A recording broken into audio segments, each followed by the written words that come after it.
Okay, so good evening, fellow Toastmasters guests and everybody. I went to Mars. Then I was thinking about what kind of superpowers I have, and then again I was totally I thought that yes, I can do it, and it's possible. And from tomorrow onwards, I'm going to try to do all of those things when I'm booking my cab, when I'm doing any sort of thing. So hats off to the awesome speakers. Now, so as a club, we publish. Sorry, we decide on a particular book every month, and this was the book which was decided unanimously by all the members. And I started reading. So I did some little bit of research, like what is this book all about? Who is Indra Nui? I didn't know. So I went to Google and I searched and I found out she's the CEO of PepsiCo. Let me ask you guys first question to you all. How many of you have had Pepsi? Same here. And when we were kids, right? Like Gold Spot, Pepsi, Thumbs Up, we all used to have. So we all know the brand, and it's a typical American brand. And some person from India goes to US, and she ultimately becomes the CEO of an iconic American company. I mean, that's tremendous, and that's kudos to her.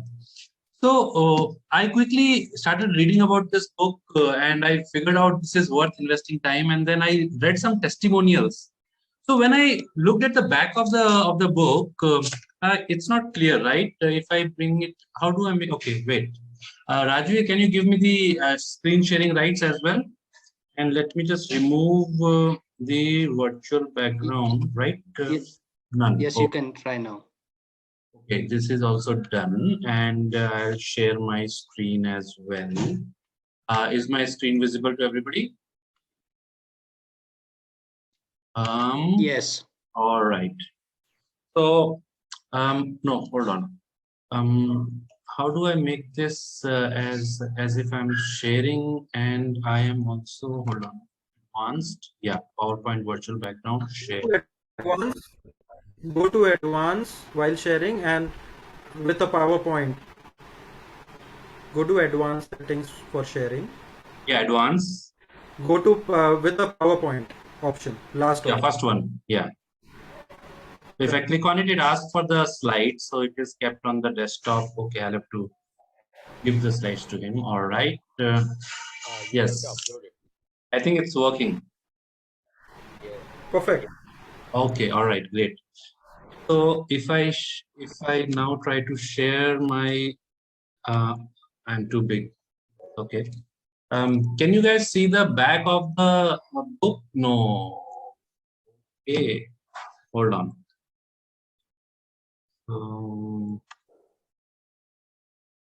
I'll come back to the basic one. No, it won't work. Fair enough, no problem. So when I looked at the testimonials, I found Hillary Clinton, and I found N. Chandra, who's the chairman of Tata Group. Earlier, he was the CEO of TCS, and he's talking about that this is an inspirational book. Then I further read who else has given testimonials to this book, and that is Sachin Tendulkar, our own master blaster. And he talks about that Indra Nui's life and career is something which every aspirational person should read, not only for his personal life goals but also career goals. The way this leader has balanced her personal life and professional life. And then I further read Nandan Nilekani, who was the founder of Infosys. He is one of the person who is saying it's an engrossing read, and for an extraordinary woman who has given an authentic story of a Tamil Brahmin, Hindu Brahmin girl, how she has balanced this. So after reading all this, I was totally enthralled. Oh my God, so many people, like from sports to US presidential people to IT heads of India, all of them are. So I bought the book and I started reading. And let me tell you, this is one of those books where you start reading and you cannot stop, because there are two aspects. One is what is the content in the book, and the second is how good it is to read. Whether it is narrative, somebody is narrating things, whether it is easy to understand, is there any connectivity? So on both the fronts, the content as well as the ease of reading. So 5 out of 5 on both these aspects. So let me move ahead. Now the second question to you all is, how do I? Okay, I got it. Yeah. So some books are called biographies, some books are called memoir. So I thought, what is a memoir? So then I Googled it. And then I figured out that memoir is something where the writer is writing from his or her memory. Then what is biography? Biography is a book in which the entire life is documented in a book. So somebody wants to write everything about his or her life, that's a biography. But a memoir is more of a somebody is writing about some instances, some stories of his life. So this book is all about some stories from her life. And then the amount of press and media coverage. I just went to YouTube and I figured out that Prannoy Roy, who's the founder of NDTV, he was interviewing her. So it's all around. So the buzz was all around, and we started the book at the right moment. And testimonials I just mentioned. So let's jump inside the structure of the book in terms of what is the content. So the book is structured in a very nice way. There are clear 4 parts. First part is where she is talking about her growing up years, when she was a kid, school, all of that. The second part is when she when she became a person, a force to reckon with, rather, if I can say. She got educated, and she realized that she has some potential, and she's on the right path. And she started dreaming. I want to study this. I want to go to US. So that is the part 2. Part 3 is while in the US and in India, she worked at multiple companies, but primary focus is PepsiCo, where she spent around 1.5 decades of her career. So that is part 3. And part 4 is she has some message for the future, message for board of directors of large companies, message for governments, how should on inclusion and diversity, women participation in the job market, all of that. So let's jump right away on the part 1. All right. So part 1 is more of a a traditional family. Just imagine what in our when we go to our grandparents' house. Okay, what happens? It's a very homely environment, and there is a jhula, and everybody sits together and having tea, and we discuss on 1,000 stories, right? What is happening in the neighborhood? Who bought a new car? And other gossips like what is happening in the political arena, who is the chief minister.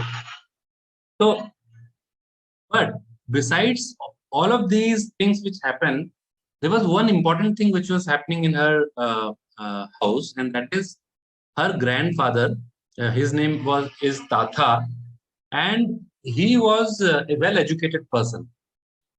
So Indira had a sister. So the grandfather used to ask both the kids to debate. He will give a topic, extempore speech, sort of. He will give a topic. If you are the Prime Minister of India, how would you manage the country? So they used to debate, and then there used to be a first prize given to the kid who has spoken the best. Or if it's a debate, first prize who has put the right arguments. And the prize used to be those chocolates, Cadbury chocolates, right? When we were kids, we used to eat that small. We used to break it and give one to my best friend. So that is the value which the grandfather imbibed in the family. And these small kids, right, while at home and in a traditional South Indian Brahmin family, still they were they were doing all these kind of exercises which made them strong in the critical thinking and communication skills. And then one more thing is this family particularly was a progressive thinking family, which means that both girls and boys were given equal opportunity. In one story, Indira talks about that the neighborhood mothers, families. They used to say, "This girl, she keeps running all around. She's climbing the tree. Sometimes she's doing this. Who is going to marry her? This tomboy is of no use." This is like those stories which neighborhood chit chat which happens, right? So, but as I mentioned, there was freedom given to the kids. You can do what you want to do, but there was a framework, boundary that okay, you have to be at home by this much time, so that both accelerator was pushed so that they grow, and brakes were put whenever required. That's how the growing up happened. And then she was a little bit of like a rebel. So what do rebels do? Let me ask somebody. Harsh, what do rebels do? You can unmute yourself. Can you hear me? Okay. So rebels are those who go out of their way, right? Like everybody is playing cricket, but the rebel would go with the football and the cricket. He would say, I want to do both. So Indira was sort of a rebel, and she saw that everybody is playing cricket in the school, but there was no cricket team of women. She went ahead and made a women cricket team. There was she used to like rock bands, but there was no women rock band. So she went ahead and created a women rock band. So these are the kind of things which she did when she was a kid. And she also, in the book, she also talks about this saying from Greek philosopher uh, Epictetus, right? And the uh, the sentence is like that: we have 2 ears and 1 mouth, which means we should hear more and speak less.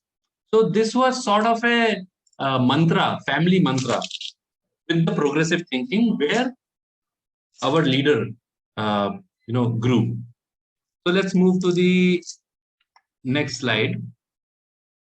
So the part 2 is finding my footing. Basically, how she got educated and how she realized that what are her strengths, and where should she go and study, and her future.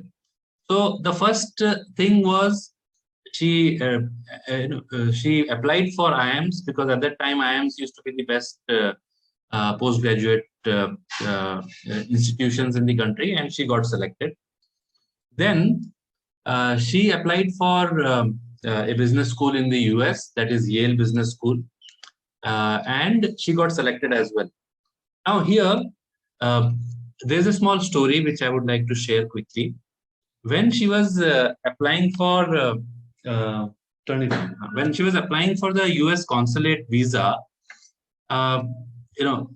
there's a long queue at outside the US consulate. Even in Bombay, if anybody has applied for visa, so there is a queue. But at that time, you have to stand at 9 p.m. in the night, because only 50 interviews were granted next day morning.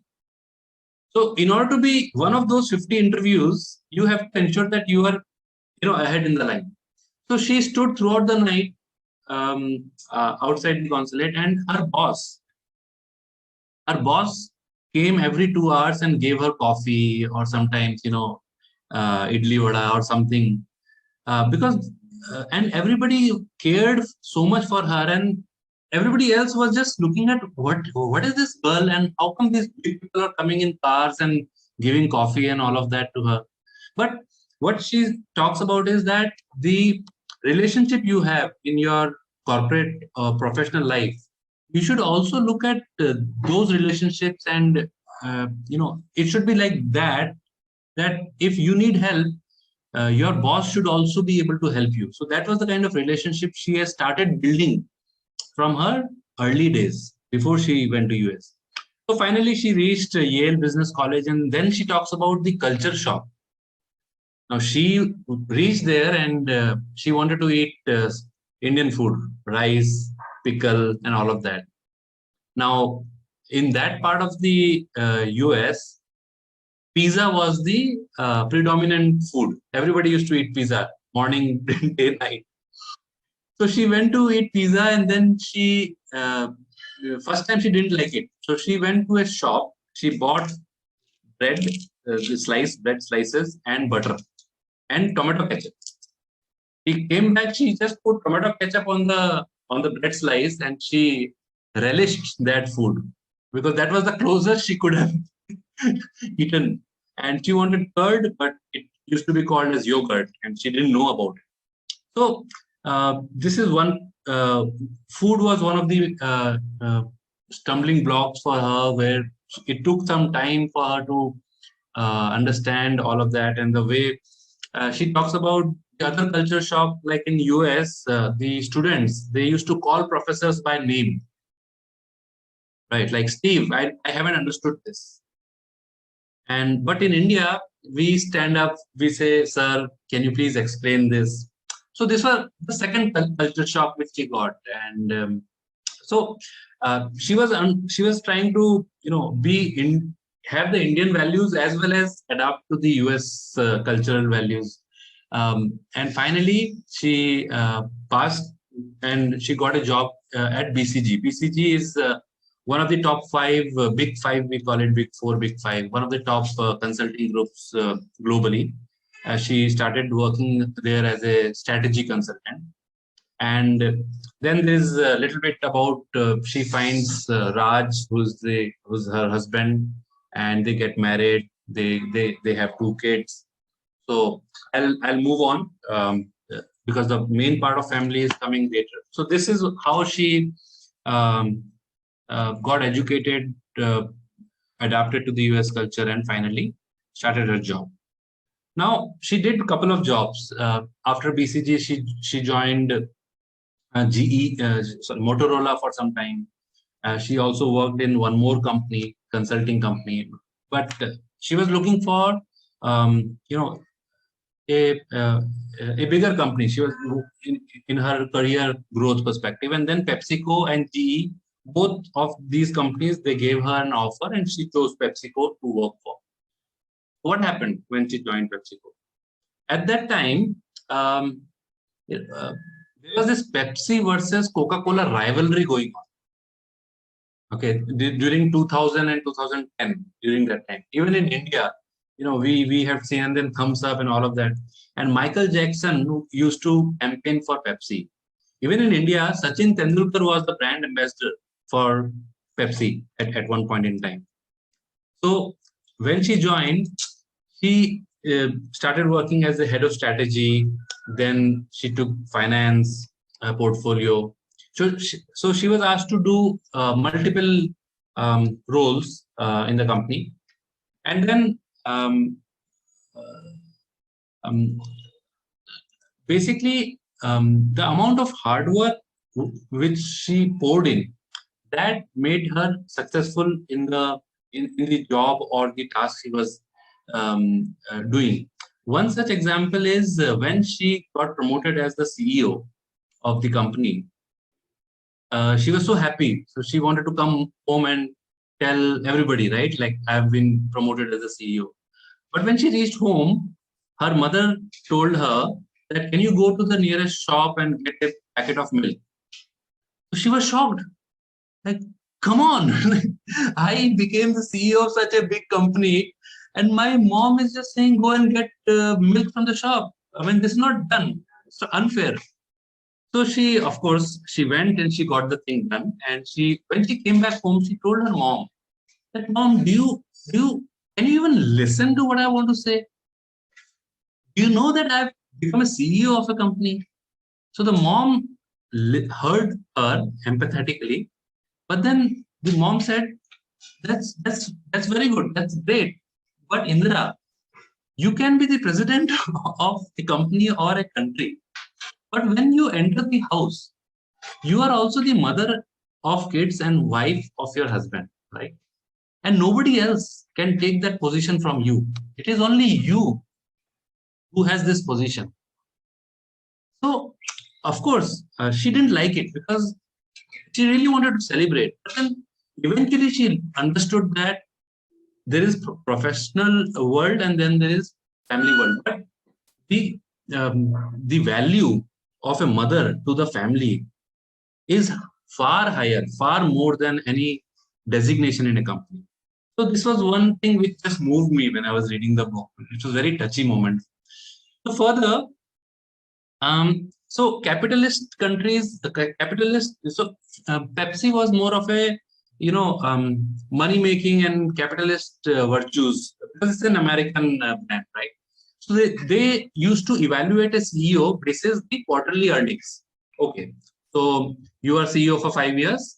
Every year, how much revenue is increasing and how much earnings you are able to give to the shareholders. That used to be the measuring scale for any CEO. But during that time, the sustainability thing was happening, right? The water crisis, um, you know, energy usage, and all of that. So she was one. She made a new goal for the company and called it as productivity with purpose. So, what is productivity with purpose? He says that every organization needs to have a purpose for its existence. It's just not earning money. You also, it's just not your shareholders are your stakeholders. The communities, the employees, the people, the villages where your factories are there, that community is also a stakeholder. That all the employees are also stakeholders. So you also need to do, besides the earnings, besides the revenue, besides the EPS, you also need to do something for the village where your factory is there. You also need to do something about Mother Earth, because you are taking water from Mother Earth and you are creating Pepsi, right? So this is the kind of thinking which she brought in the organization. Initially, everybody was like, what has happened to her? What has happened to her? But then when she explained that, see, there is water crisis. So even if you are earning today, after 3-4 years, the sustainability of Pepsi might not be there. So what do we do? So she not only created a purpose, but she also worked on getting healthier brands into the company. For example, how many of you have had Tropicana juice? So it's a Pepsi company. How many of us had oats? There's Quaker oats, right? So I eat and I also give it to my kids in the morning, right, kids?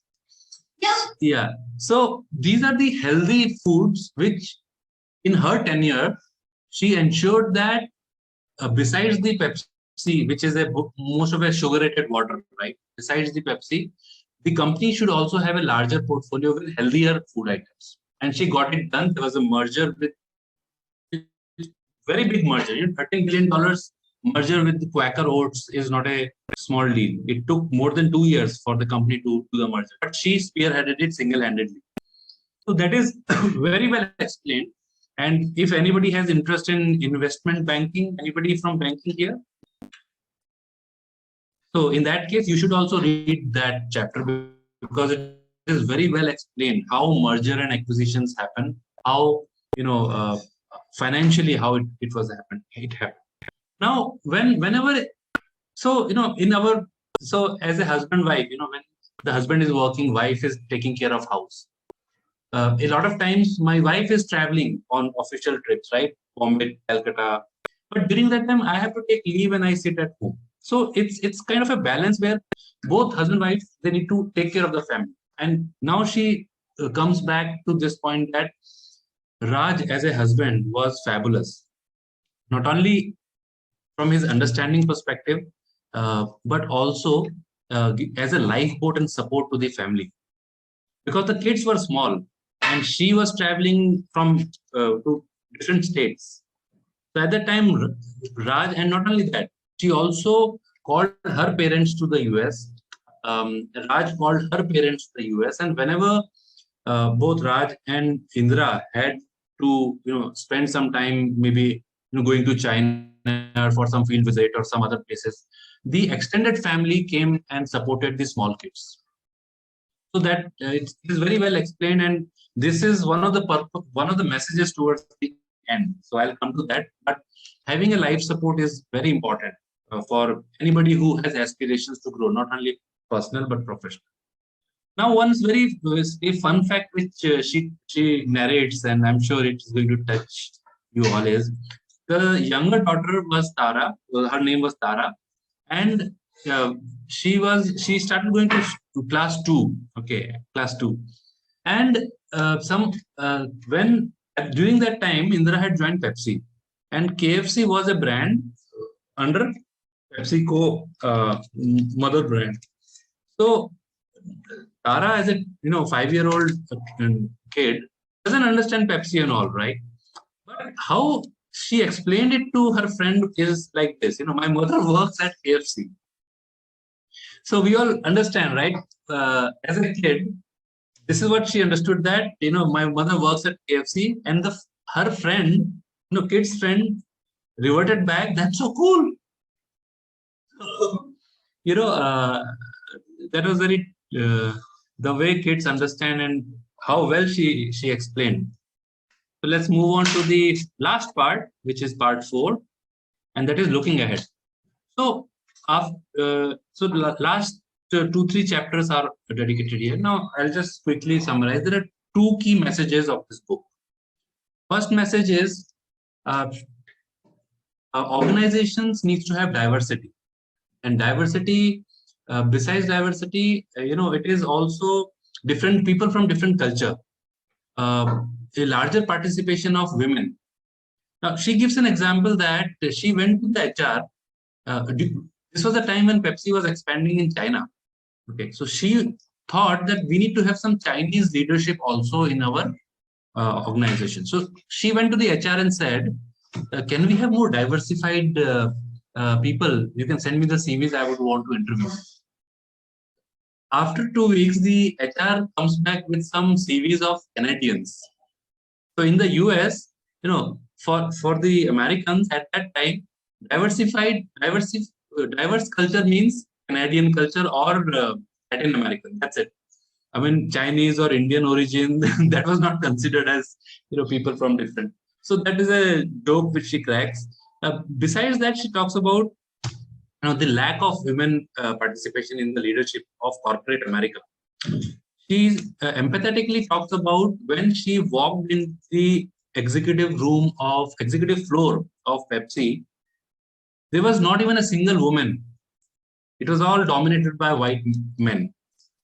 So those were the times. But in her presence, she saw a lot of participation from women and people from different cultures.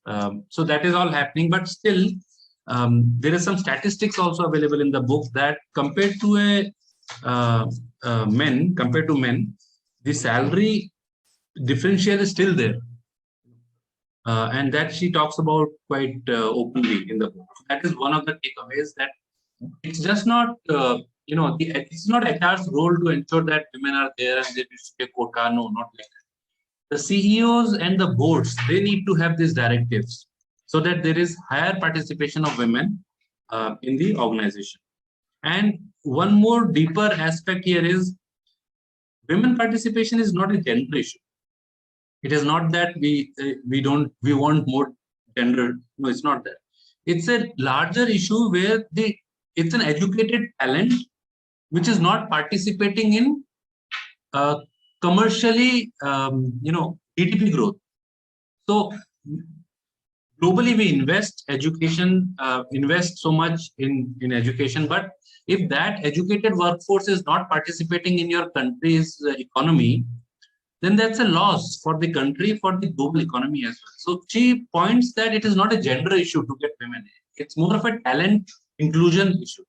So that was a deeper point which I could figure out. Second one is the care infrastructure.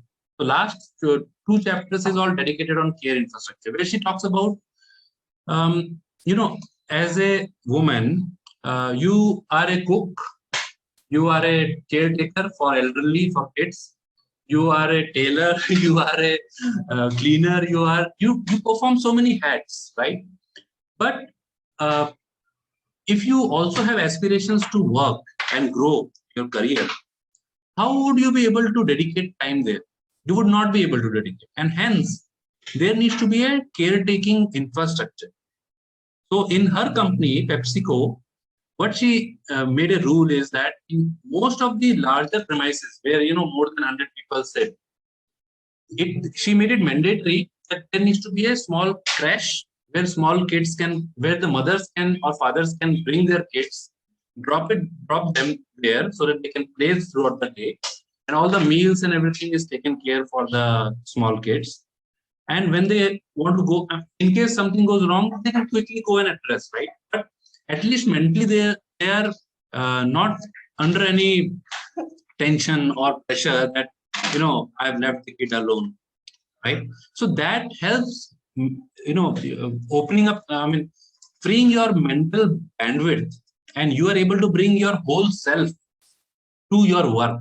And of course, when you bring your whole self to your work, the quality of output would definitely increase.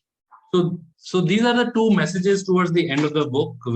One is inclusion. The second one is a care infrastructure for elderly people who need support, or small kids. With that, I would like to end the session. Be 3 minutes ahead, but we can have a little bit of question answer if anybody has questions or anybody wants to share any similar stories. Floor is open.